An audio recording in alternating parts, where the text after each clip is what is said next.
بخوری. تمومش کن دیگه لامصب، راحتم کن. گفتن آرام بجوید. آفرین.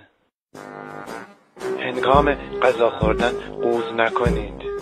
بی ادب، بی تربیت، بی فرهنگ. عجب آدمایی هستیدا.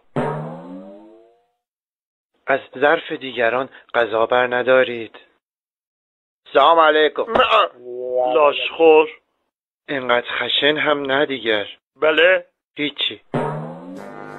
زیاد غذا نکشید و به بقیه هم فرصت بدهید. خب بچه‌ها بفرمایید. من فقط یه لقمه خوردم، شما هم بخورید حالا. سرعت خوردن خود را با بقیه تنظیم کنید.